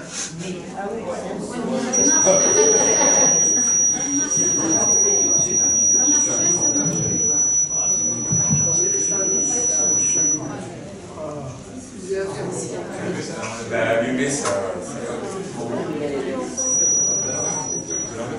Oui, là c'est la bouche. Donc merci pour ces questions qui sont importantes. Dans un exposé, on peut pas forcément donner toutes les définitions et tout ça. Donc merci en tout cas de ces 2 questions. Alors, tout d'abord, ce que nous avons cherché à faire pour définir les riches, ce n'est pas une définition monétaire. Donc, de même d'ailleurs, quand j'ai travaillé sur la question de la pauvreté, je n'ai pas ignoré bien sûr la question de la définition monétaire de la pauvreté, mais elle m'a semblé, je dirais, secondaire par rapport à la définition sociologique. C'est-à-dire à partir du moment où, de prendre en compte les riches à partir du moment, ou les pauvres, à partir du moment où ils sont définis comme tels par la société. Et donc, d'une certaine manière, on pourrait dire, en prenant la définition institutionnelle de la pauvreté, si on définit les pauvres par le fait d'être assistés, dépendants d'un revenu minimum, on pourrait presque dire les riches, c'est ceux qui vont relever de l'impôt sur la fortune, par exemple. Voilà un critère institutionnel. On pourrait dire, voilà, les riches, c'est avant tout ceux qui payent l'impôt sur la fortune ou ceux qui ne vont plus payer. Parce qu'on a changé la législation. Bon, peu importe. Mais nous, ce que nous avons voulu faire, c'est effectivement de prendre les riches vivant dans les quartiers, encore une fois, les plus exclusifs, là où il y a la concentration de la richesse. Mais nous avouons, et j'avoue, que c'est une façon peut-être un peu commode de répondre à la question, et ça ne veut pas dire que, pour autant, en termes de richesse, on a exactement les mêmes catégories d'une métropole à l'autre en utilisant, parce que le caractère exclusif des quartiers que nous avons pris en compte à Delhi et à São Paulo sont encore plus exclusifs, si vous voulez, que les quartiers de Paris. Comment? À mon avis, ça n'a aucun rapport. Ben ça a quand même un certain rapport, on est quand même dans l'élite à chaque fois, mais effectivement, les riches qui vivent dans les quartiers indiens sont immensément riches par rapport effectivement aux quartiers que nous avons pu interviewer, enfin les riches que nous avons pu interviewer dans le 5e ou le 16e, ou même le 16e. Donc il y a en même temps une différence dans la configuration spatiale. Ça c'est vraiment important aussi. Ce qui distingue, j'aurais dû le dire ça, les quartiers riches de Paris et les quartiers riches des 2 autres métropoles, c'est qu'à Paris, si vous regardez ces quartiers, ils sont entourés de quartiers qui sont également riches, ou un peu moins riches, mais qui sont quand même riches. C'est-à-dire que les quartiers les plus exclusifs ne sont pas entourés de quartiers populaires. Les quartiers populaires sont toujours très loin des quartiers les plus exclusifs. Ce qui assure une certaine tranquillité, d'une certaine manière, aux plus riches. Alors qu'à São Paulo, à Delhi, vous avez une concentration très très forte, encore plus forte de la richesse, mais la proximité des pauvres est plus grande. C'est-à-dire qu'il n'est pas rare, par exemple, il y a un quartier à Morumbi, à São Paulo, où vous avez des tours très grandes, très somptueuses, parfois même avec une piscine à chaque étage sur la terrasse, et vous avez une photo qui est comme ça, et qui donne avec une vue sur la favela qui est juste en face. Donc c'est ce genre de configuration avec une proximité entre le quartier pauvre et le quartier et le quartier riche, ça c'est quelque chose qui est très, très net aussi. Quand les riches sortent de leur bunker à Delhi, dans leur condominium doré, quand ils prennent la voiture, et ils disent qu'ils vont d'une île en île, parce qu'effectivement, en sortant, ils vont trouver des pauvres dans la rue, ils vont trouver des pauvres vivant parfois dans des endroits misérables. Donc, effectivement, oui, la proximité des pauvres est tout à fait différente. Alors que, effectivement, ils sont hyper riches. Donc c'est les écarts qui sont considérables d'une métropole à l'autre. Et bien sûr, ça a des effets sur ce dont on a parlé, hein, la naturalisation de la pauvreté, sur la question de l'hygiène, la peur des pauvres, elle est accentuée à São Paulo par la proximité des pauvres immédiate. Donc, alors maintenant, dans votre question, il y avait un point tout à fait intéressant. C'était l'idée, est-ce que finalement ce que l'on dit des riches, ça vaut que pour les riches?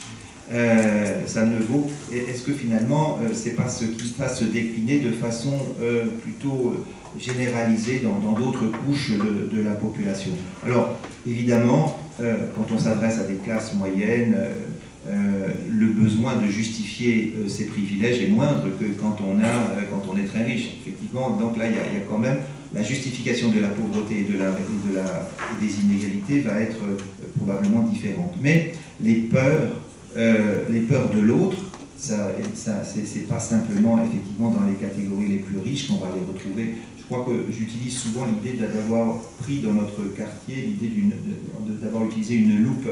En fait, c'est ce qui permet de voir de façon plus nette ce qui finalement est assez largement diffusé comme représentation dans l'ensemble de la société. Et c'est vrai qu'aujourd'hui, même le marché immobilier dans la région parisienne s'est emparé de ces peurs, parce qu'on construit pour les classes moyennes, parfois même pour les petites classes moyennes, des résidences tout à fait sécurisées, avec des vidéosurveillances, avec des grilles, etc., à proximité justement des quartiers populaires, des quartiers prioritaires de la ville ou des quartiers populaires. Donc c'est tout simplement pour conforter d'une certaine manière la volonté de sécession de ces classes moyennes qui ne supportent plus la présence finalement de ces banlieues à proximité. Donc on a un marché immobilier qui en France se développe justement pour répondre à ces peurs.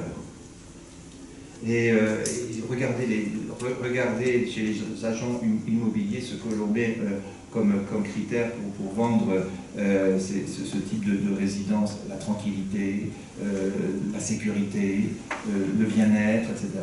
Ce qui en soi, d'ailleurs, ne garantit pas forcément des relations sociales harmonieuses dans la résidence sécurisée. Hein. Mais c'est souvent d'ailleurs le contraire. J'avais fait travailler un étudiant sur ça. Il montrait que l'idée d'avoir des systèmes de vidéosurveillance dans tous les espaces de la résidence, ça devenait complètement angoissant pour la vie sociale.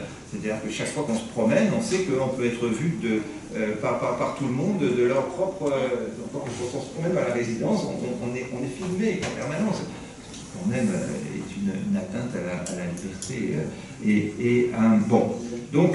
Vous avez entièrement raison, on est là dans un processus qui est susceptible de se répandre dans d'autres couches de la population que dans celle des hyper-riches. En ce qui concerne la neutralité axiologique, vous avez mis l'accent sur ce qu'on appelle parfois une sociologie critique.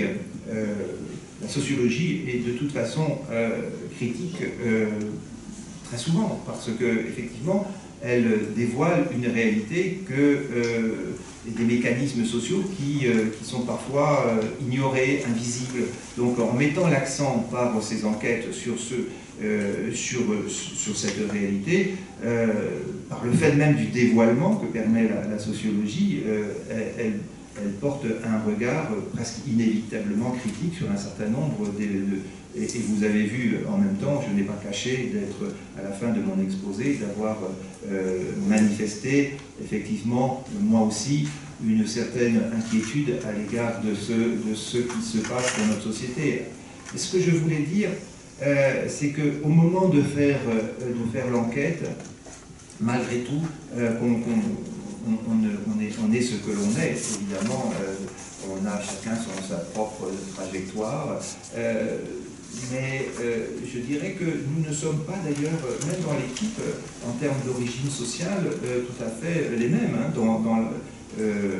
Deux de mes collègues, même je dirais les trois collègues qui ont collaboré, sont tous issus des catégories vraiment très supérieures.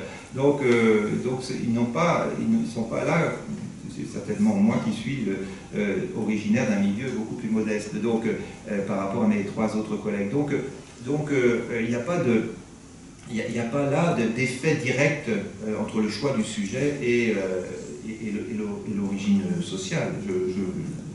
En tout cas, il y a de la part de mes trois collègues et de moi-même une volonté d'emblée de ne pas faire ce travail pour critiquer les riches, pour les stigmatiser. C'était pas ça du tout l'objectif. Donc si on avait voulu faire ça, on serait parti faire une enquête un peu autrement et certainement qu'on ne l'aurait pas tout à fait réalisé de la même façon. Donc, mais en même temps, effectivement, on peut avoir des préférences et participer au débat une fois l'enquête réalisée. Et c'est la raison pour laquelle je suis là aussi pour participer à un débat, c'est-à-dire que je suis prêt à entendre des positions différentes de celles que j'ai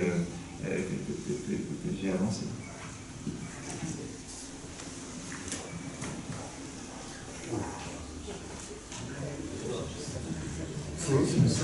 Ça va être assez terrible.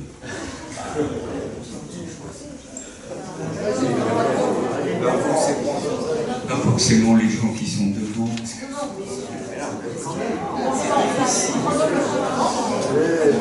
La chronologie est difficile. Voilà, on va là-bas. On essaie de balayer comme ça. Oui, bien sûr. On viendra aussi ici.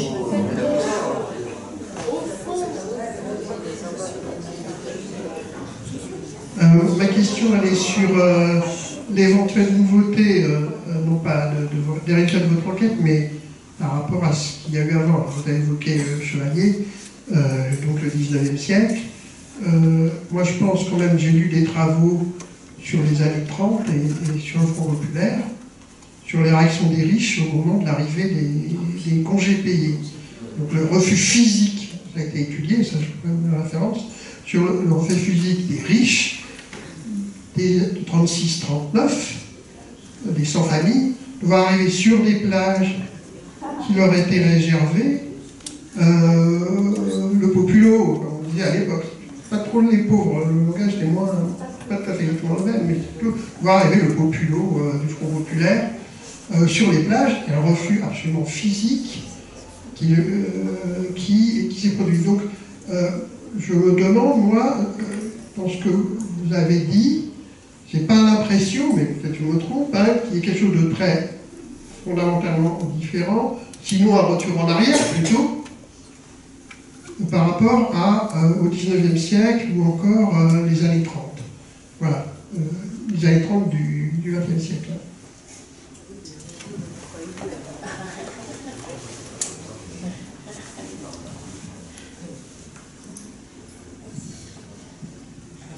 Bonjour. Moi j'ai une question, je ne sais pas si c'est vraiment mieux d'en parler ici. Je me disais en fait que les notions de compassion, de charité, de solidarité, c'est pas forcément des notions qui sont enseignées à l'école, en tout cas à l'école publique. C'est plutôt des notions qui sont, à mon sens, qui étaient portées par les religions, et notamment la religion chrétienne, qui est, il me semble, en perte de vitesse, en tout cas en Europe. Il me semblait qu'au Brésil, en tout cas, le sentiment religieux était plus fort. Et je voulais vous demander si dans votre enquête, vous avez posé des questions à ce sujet, en tout cas, et quelle était la situation de l'Inde, enfin de New Delhi, à cet égard.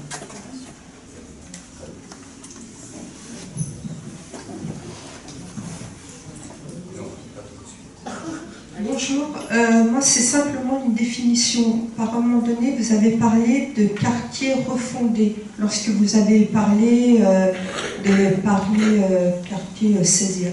Donc je voulais savoir la définition. Merci. On s'arrête. prête, n'est-ce pas? Oui, je vous apporte ce micro tout de même, puisque... Alors, si je parle très très pro...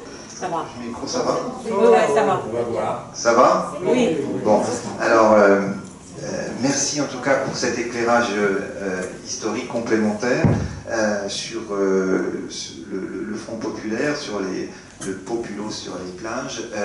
Je trouve effectivement que vous avez entièrement raison, que moi j'ai effectivement souligné l'existence de cette enquête de Louis Chevalier parce que c'est la plus connue, mais en fouillant effectivement on va trouver certainement d'autres exemples historiques. En tout cas, il nous a semblé important de retrouver un petit peu cette question-là aujourd'hui, après une longue absence, en tout cas, dans les recherches. Retour en arrière, je ne sais pas si c'est un retour en arrière, parce qu'effectivement, il aurait été intéressant de mener ce type d'enquête dans les années 80. Moi, il me semble, j'aurais tendance à souscrire à cette idée de retour en arrière, en tout cas en référence aux années 80 et 90, où la notion de solidarité était beaucoup plus importante. Notamment, rappelez-vous quand même, la loi sur le revenu minimum d'insertion le 1er décembre 1988, après de nombreux débats à l'Assemblée nationale où il y a eu un vote quasi à l'unanimité, donc les différentes couches de la population se sont accordées à travers les députés qui représentaient ces différentes couches de la population, sont accordées sur l'idée qu'il y avait une dette à l'égard des plus pauvres. Donc, et il faut souligner aussi que tout ça, ça avait été préparé par des prises de position politiques de personnes charismatiques. Je pense bien sûr à l'abbé Pierre, le père Brzezinski aussi, qui représente le mouvement ATD Carmonde, a joué un grand rôle dans cette prise de conscience de l'urgence de la lutte contre la pauvreté, la grande pauvreté.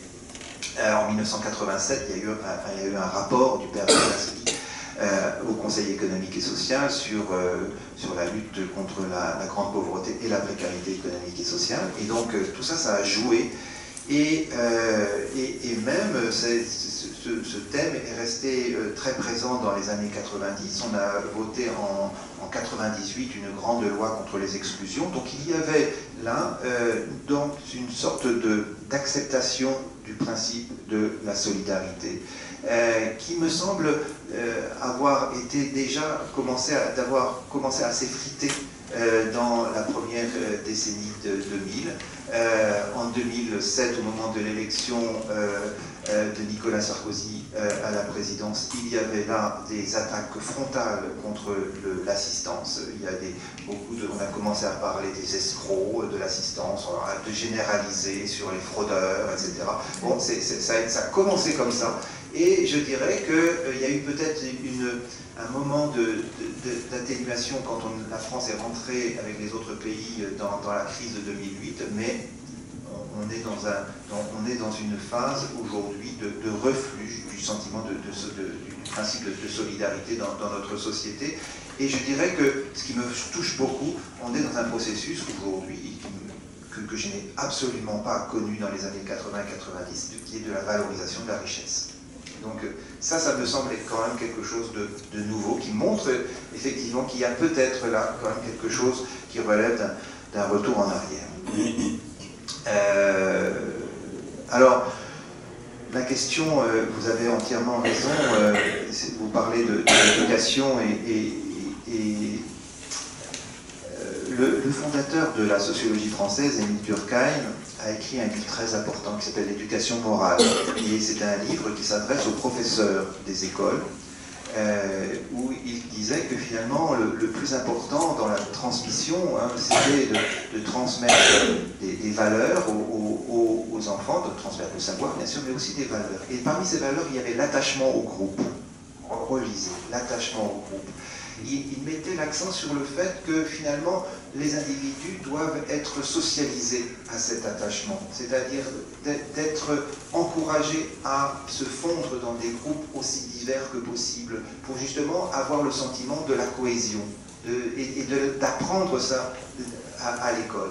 Donc j'ai tendance, moi, effectivement, à me référer, alors je me définis effectivement comme un durkheimien dans cet esprit, et vous aurez compris que même la façon dont quand je m'écarte de la neutralité axiologique et je retrouve finalement le caractère un peu normatif du fondateur de la sociologie française, c'est un peu dans cet esprit-là aussi. Et donc, ce que vous montrez, effectivement, ce qui pourrait être considéré comme une notion un peu associée, ou qu'on peut associer au moins un peu à la solidarité, même s'il y a vraiment des différences très très nettes, c'est la notion de charité. Et donc la charité chrétienne, comment elle se manifeste? En tout cas, ce que je peux vous dire de San Paolo, c'est que on a toujours tendance à considérer que la religion catholique est très implantée au Brésil. C'est pas si évident que ça, parce qu'il y a plutôt des combinaisons d'influences religieuses, et donc en tout cas l'élite que l'on a interviewée n'est pas une élite qui se définit par un esprit catholique, par des références religieuses. Si ça avait été le cas, je pense que les propos auraient été beaucoup plus nuancés quant à la question de la pauvreté. Et il y a au Brésil, dans l'élite, comme une idée que la théologie de la libération, qui a été quand même très forte au Brésil, est quelque chose de condamnable. Et donc il y a une méfiance totale vis-à-vis de cette influence religieuse. Et ce que l'on voit aujourd'hui, comme la religion qui est en train de monter en Amérique du Sud en général, c'est les évangéliques. Là, effectivement, c'est quand même une conception qui n'est pas du tout la même que celle de la religion catholique, et encore moins de la théologie de la libération. C'est presque aux antipodes de la théologie de la libération. Bon, donc, et en Inde, on a plutôt effectivement la référence au moins implicite au système de caste, et qui participe de cette idée qu'il y a comme des humanités différentes. Et donc là, il y a effectivement, on sent qu'il y a une croyance très très forte encore dans ces principes de structuration de la société. Alors, en ce qui concerne les personnes qu'on a interviewées à Paris, il y a quand même quelques-uns qui nous ont dit qu'ils étaient membres du Secours catholique ou d'organismes humanitaires. Il y en a quelques-uns, pas beaucoup, mais il y en a quelques-uns. Et certains nous ont même dit qu'ils faisaient des maraudes. Donc, et c'est vrai que la question des maraudes, il y en a dans plusieurs arrondissements de Paris, parfois même des maraudes religieuses. Il y a des maraudes catholiques, protestantes, musulmanes. Enfin, vous avez ça. Et alors, j'ai un étudiant qui fait sa thèse actuellement sur les maraudes en comparant les différentes confessions, et qui accompagne. Alors lui, il est totalement sans culture religieuse, athée complètement, mais il accompagne ces maraudes, et il a fait des observations ethnographiques tout à fait intéressantes. Il a vu par exemple dans des maraudes catholiques accompagner des personnes relativement bourgeoises, vivant dans des immeubles haussmanniens, dans leur capacité à aller aussi vers les plus pauvres, leur volonté d'aller vers les plus pauvres, d'aller voir les plus pauvres, les SDF, la nuit. Mais il a observé quand même qu'il y avait, tout en montrant ce besoin de la compassion, ce besoin très catholique d'être proche de ceux qui souffrent, il y avait quand même malgré tout une certaine distanciation qui se maintenait. Et alors, l'ethnographie est intéressante parce qu'il y a toujours... Est-ce qu'on va serrer la main au SDF? Ça reste quelque chose qui est compliqué. Et la plupart des personnes qui font les maraudes, ils ont du gel hydroalcoolique. Et dès qu'ils ont serré la main, ils se passent le gel sur la main. Et donc, deuxième exemple, les SDF sont souvent sur des matelas un peu souillés. Vous pouvez pas être proche des SDF qui dorment si vous restez debout. À un moment donné, il faut vous accroupir au moins, et même parfois vous asseoir. Mais est-ce qu'on peut s'asseoir sur un matelas souillé? Voilà les questions que l'on se pose, et on voit effectivement que c'est pas risible, hein, c'est des questions, de vraies questions. Est-ce que l'on est capable de le faire? Et donc, c'est des questions qui se posent parmi ces personnes qui font ces maraudes. Voilà. Ah oui, excusez-moi, j'avais oublié la question sur les quartiers refondés. Alors les quartiers refondés, c'est des quartiers que l'on a reconstruits après avoir rasé par exemple des usines. À Levallois-Perret par exemple, on a rasé des quartiers, et on a voulu vraiment architecturalement créer des quartiers pour l'élite très somptueux et avec des prix de l'immobilier quand même très élevés. Et donc c'est ça les quartiers refondés, c'est des nouveaux quartiers bourgeois dans le territoire urbain.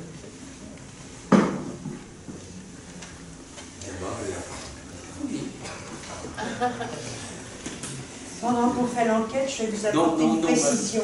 Non, mais juste une précision. Pour avoir serré la main, j'ai attrapé la gale. Et je vous garantis que c'est pas évident de s'en sortir.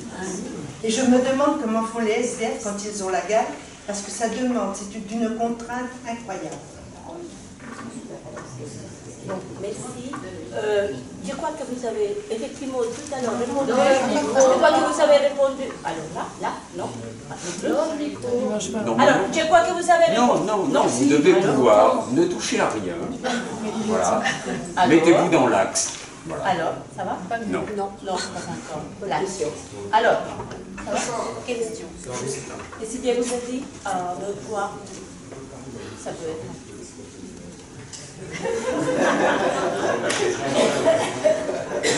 Bon, merci. Vous venez de répondre un petit peu à ma question, en partie, c'est-à-dire avec la question si les valeurs de l'éducation, les valeurs familiales qui sont quand même dans les axes du christianisme en Amérique latine, et vous avez expliqué un petit peu effectivement le comportement culturel, idéologique à l'Inde par rapport au caste, etc. Ma question, c'est un petit peu, je ne vais pas partir avec quelque chose, quand vous avez dit dans votre exposé que vous étiez un petit peu impressionné de la réponse si réaliste, simultanée des riches de France. Ma question serait, est-ce qu'une société si laïque, c'est plutôt si laïque, avec trois valeurs qui sont les piliers, l'égalité, fraternité et liberté, et qui sont mises effectivement à l'évidence tout le temps. Bon voilà, moi j'adore la France, je les respecte. Mais ma question est, est-ce que la laïcité n'a pas un petit peu déshumanisé, je ne sais pas si c'est compliqué, déshumanisé l'être qui défend effectivement, qui a été éduqué dans la laïcité? Est-ce qu'il n'y a pas une crise des valeurs qui peut venir de l'absence de valeurs? Je ne sais pas. Je ne sais pas si... Ouma, s'il vous plaît.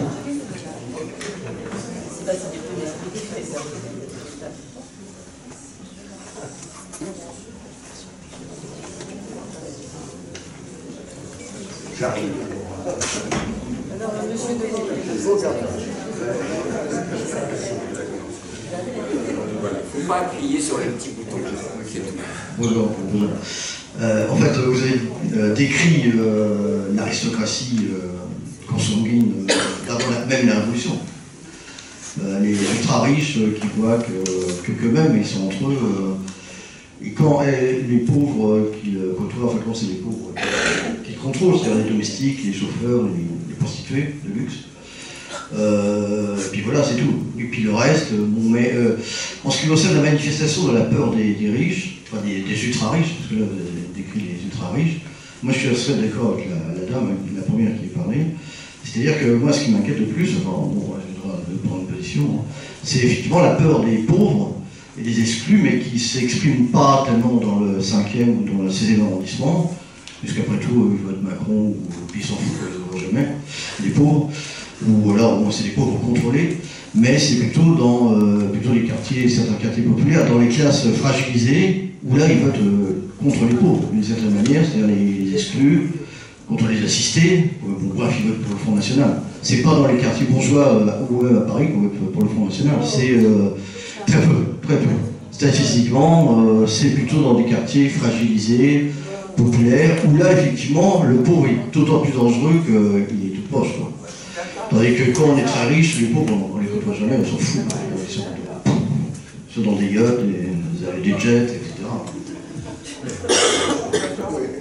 On les côtoie à la télévision, on les côtoie dans les magazines, c'est des signes.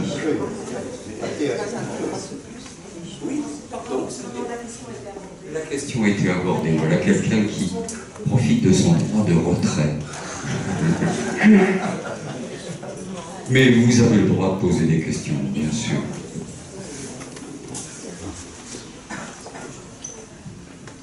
Oui, juste une petite question.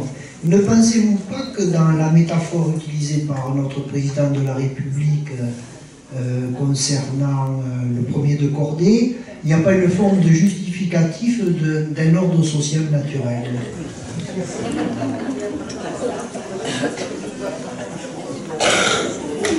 Non, c'est pas pour vous.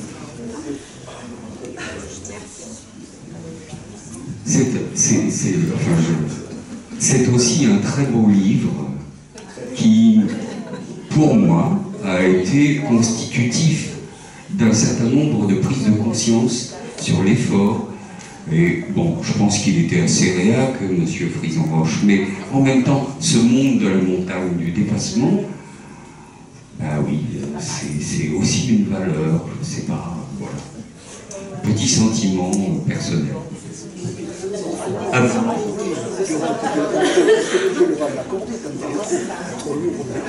Ah oui. Oui, Linda encore. Hein.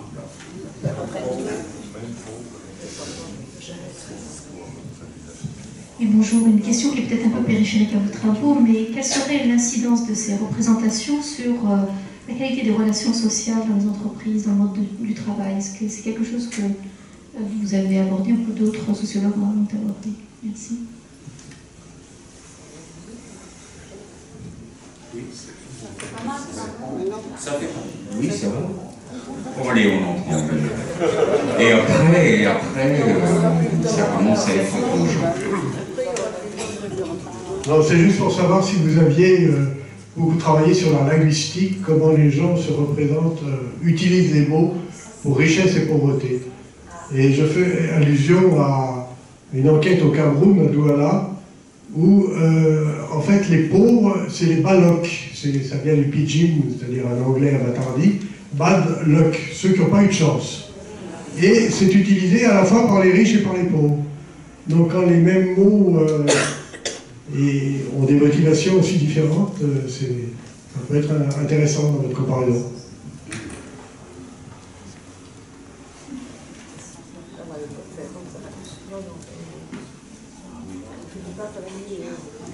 Oui, la dernière alors. Donc tu es sage, tu es trop long. Bon. Alors, ce qui me tient à cœur, c'est la ségrégation entre des catégories sociales découlant de la pauvreté des femmes. Alors, dans les trois sociétés, l'Inde, São Paulo et Paris. Parce que vous avez quand même un petit peu omis de rappeler les différences de couverture sociale de la santé, en particulier, la sécurité sociale en France, et on ne sait pas ce qui existe en Inde, ni à São Paulo. Excusez-moi de mon ignorance, je l'étale. Bon, non seulement la sécurité sociale, mais aussi le système fiscal. Donc vous avez omis de donner 2 critères hyper importants pour pouvoir comparer la ségrégation. Alors, voilà, excusez-moi. Hein. C'est la critique qui tue. Mais non, voilà, ça va. Vous allez vous en sortir. Ça va. Bon, merci en tout cas pour toutes vos réactions, vos commentaires. Vos commentaires ne sont pas forcément d'ailleurs des questions très précises. Je commencerai donc par l'idée de la laïcité. Je ne vais pas rentrer dans un débat autour de la laïcité si on commence maintenant, mais je voudrais insister quand même sur un point qui me paraît être associé à l'idée de laïcité, c'est l'idée du solidarisme. C'est la doctrine du solidarisme qui est importante et qui a joué un rôle fondamental en France dans l'émergence de ce qu'on appelle une république sociale. Donc, j'ai beaucoup travaillé cette notion d'ailleurs de solidarisme dans un ouvrage collectif que j'ai dirigé, qui s'appelle « Repenser la solidarité », auquel je vous renvoie aussi. Mais cette notion de solidarisme, elle est très très importante parce que c'est comment finalement on accepte à l'échelon d'une société tout entière d'être des associés solidaires. C'est-à-dire comment on arrive à prendre en compte que les risques auxquels on est confronté sont des risques qui ne touchent pas une catégorie particulière, mais qui concernent finalement l'ensemble de la population. C'est une prise en compte que face aux aléas de la vie, il faut finalement prendre en compte globalement ces risques et protéger, et se protéger mutuellement. Et je crois que là, il y a l'idée que finalement les différences sociales ne comptent pas face aux aléas de la vie, et qu'on a tous besoin à la fois de protection, et moi je rajoute de reconnaissance. Et donc la conception du lien social, elle repose sur ça, la protection et la reconnaissance, et qui me semble être contenue dans l'idée de solidarisme. Alors oui, je crois que ça, c'était quelque chose, ce sont des valeurs qui sont ancrées dans la République sociale, dans la conception de la République sociale. C'est des valeurs auxquelles on doit être, me semble-t-il, encore attaché. Et si le discours est quand même un peu différent dans l'élite française que dans l'élite indienne et de São Paulo, c'est que finalement l'élite française a aussi d'une certaine manière intériorisé ces idéaux du solidarisme. Et donc c'est quelque chose qui n'est pas acquis, ça peut s'atténuer, et je crois effectivement que ce sont des croyances qui sont en train de s'atténuer, malheureusement, et c'est pour ça qu'il faut être vigilant, mais en tout cas, dans les différences, on voit que ce solidarisme a pénétré les consciences sociales, la conscience sociale en France, beaucoup plus qu'en Inde et au Brésil. Alors, ensuite, vous avez parlé vous avez comparé avec l'aristocratie, je ne sais plus qui voilà. Effectivement, ce qui me frappe à São Paulo, c'est un point important, c'est que l'élite se pense en quelque sorte souvent comme une aristocratie. Et on le voit dans la façon de construire les immeubles. Souvent dans les appellations, je m'amuse beaucoup parce qu'on voit marqué palais royal, il y a des fontaines d'apparat, il y a un côté clinquant qui rappelle l'esprit de la Renaissance, etc. Enfin bon, c'est Versailles, quoi. L'idée de l'élite, c'est Versailles. Et il y a l'idée de reproduire un peu les dorures de Versailles à l'intérieur. Donc ça me fait penser un petit peu à ça aussi. Mais vous avez entièrement raison sur le fait que cette question, je l'avais un peu abordée avant, ne concerne pas que les riches, et qu'on va trouver donc des formes de distanciation, des formes de répulsion aussi à l'égard des pauvres dans les catégories moyennes, dans les classes qui se sentent effectivement peut-être en régression sociale et qui ont besoin effectivement de la figure repoussoire du pauvre pour pouvoir montrer qu'elle est différente. Donc il y a une reconstitution des différences et une attitude de discrédit qui est de discréditer l'autre, le plus défavorisé. Mais en ce qui concerne quand même le rôle des élites, il est, me semble-t-il, très très important. Et je dirais que les représentants politiques qui défendent en quelque sorte l'élite ont parfois tendance à s'appuyer sur les arguments populaires pour justement séduire cet électorat. Et ça, c'est dangereux. Je pense par exemple quand un certain Laurent Wauquiez parle de l'assistanat comme un cancer de la société, il touche là la corde sensible des classes fragilisées qui sont, et le Front National. Et ils savent exactement, c'est pas du tout ce que pense Laurent Wauquiez. Je suis persuadé qu'il ne le pense pas, parce que je l'avais rencontré au moment où j'étais en train de faire repenser la solidarité. C'était quelqu'un qui a fait des études de sociologie et tout ça. Il est absolument pas sur ce registre, mais c'est du cynisme. C'est-à-dire que, franchement, il utilise ça pour séduire un électorat. Et je crois que là, quand l'élite en vient à ce type de stratégie, bah, ça a des effets complètement performatifs. C'est-à-dire que l'élite doit, me semble-t-il, à un moment donné, tenir vraiment un discours, si elle peut effectivement assurer tant soit peu le respect dans la société des principes du solidarisme, des principes républicains. L'élite est aussi tenue à un discours, normalement, en tout cas dans les rangs politiques, à un discours de solidarité et en tout cas de valeurs qui défendent l'idée de démocratie. Et donc là, je trouve que c'est très grave, et c'est pour ça que je pense qu'effectivement, quand l'élite développe ce discours-là de justification de la richesse dans ces termes, il y a une menace de fracture sociale. Donc il ne faut pas négliger le rôle des élites dans la production de cette idéologie et dans la production aussi de l'idéologie néolibérale aujourd'hui. Donc, et c'est pour ça d'ailleurs je me suis souvent exprimé, ça renvoie au promis de cordée, mais le discours officiel utilisé par notre président de la République, je regrette, mais il y a quand même une sorte d'indécence à utiliser le mot feignant comme il l'a utilisé, parce que c'est, je crois, on peut penser ce qu'on veut du programme. Je ne pense pas, je parle pas du programme du candidat Macron. Je parle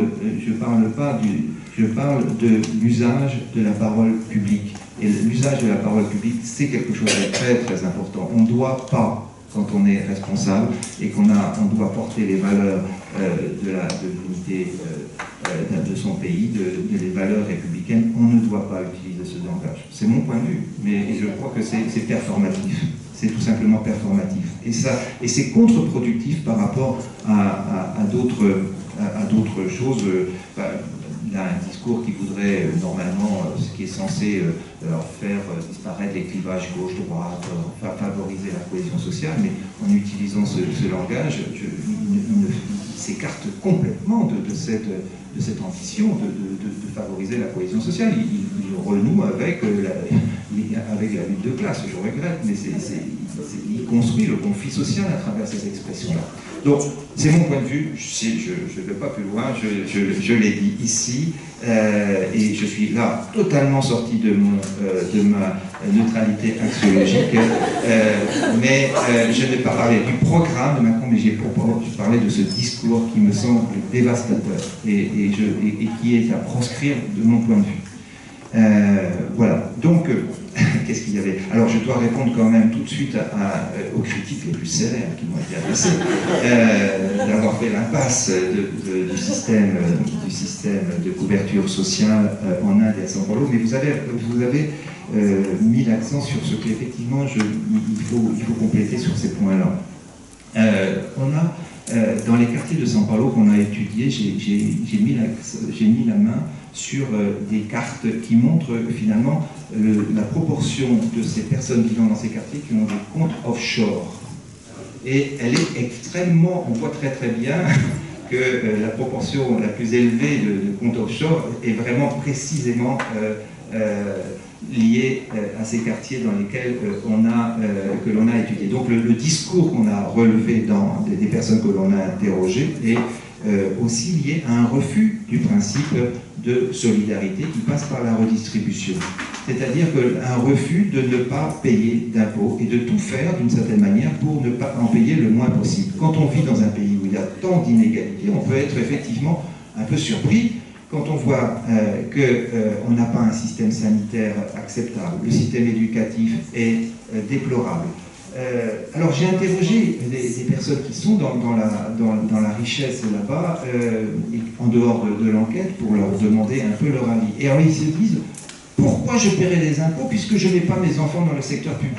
Pourquoi je paierai des impôts pour l'hôpital parce que moi je vais dans des cliniques privées? Donc ça veut dire que l'argent, effectivement, sert leurs propres intérêts, leur propre accès aux biens en termes de santé. Donc c'est un refus de solidarisme total. C'est-à-dire qu'il n'y a pas d'idée de solidarisme dans ce pays. C'est-à-dire que les riches pensent avant tout à leurs propres intérêts et refusent de payer. S'ils disent payer des impôts, c'est payer deux fois. C'est-à-dire moi je paye pour ma santé et je paye pour la santé des pauvres. Non, c'est pas, si je paye pour la mienne, ça suffit. Donc voilà le système fiscal, voilà la réaction qu'il peut y avoir des riches par rapport à ça. Donc effectivement, ça pose des questions sur le principe d'organiser la solidarité à travers des services publics ouverts à tous et de qualité. Parce qu'effectivement, le système éducatif n'est pas public, n'est pas performant, et le système d'accès à la santé est tout à fait déplorable. Donc, y compris d'ailleurs en Inde aussi. Et donc, en quelque sorte, c'est une attitude qui consiste à dire je suis indifférent à toute idée de solidarité, à toute idée que ce que j'ai acquis en termes de richesse puisse profiter aux autres. Non, ça doit profiter à moi avant tout. Et donc, ça c'est effectivement le premier signe qui conduit finalement à vivre dans une société où les riches ne peuvent vivre qu'à l'intérieur de leur univers, repliés sur eux-mêmes, et je le pense, en prenant le risque effectivement de vivre une vie plus limitée, plus difficile aussi de ce point de vue-là, car ça les prive d'un espace public et d'une mixité sociale qui pourrait être bénéfique à l'ensemble de la société. Voilà. Sur les relations du travail, il y avait une question sur les relations du travail. Il me semble que concernant l'intégration professionnelle, on est là aussi face à des situations très différentes dans les trois métropoles. Le droit du travail est totalement différent, évidemment. On a, si vous prenez par exemple la proportion des emplois qui sont couverts par des conventions collectives, en France, vous avez 98% des emplois qui sont couverts par des conventions collectives. Dans les deux autres pays, c'est beaucoup moins, et le travail informel est beaucoup plus développé. Et donc, la dureté des relations du travail est certainement extrême comparativement en France et dans les deux autres pays. Donc, on parlait en termes de... Je ne sais pas si ça renvoie tout à fait à la question des relations de travail, mais c'est un sujet qui m'intéresse, mais qui devrait, où il faudrait rentrer plus dans les différentes formes d'intégration professionnelle. Je crois qu'on n'a pas tout à fait le temps. Je vous remercie beaucoup. On va vous libérer.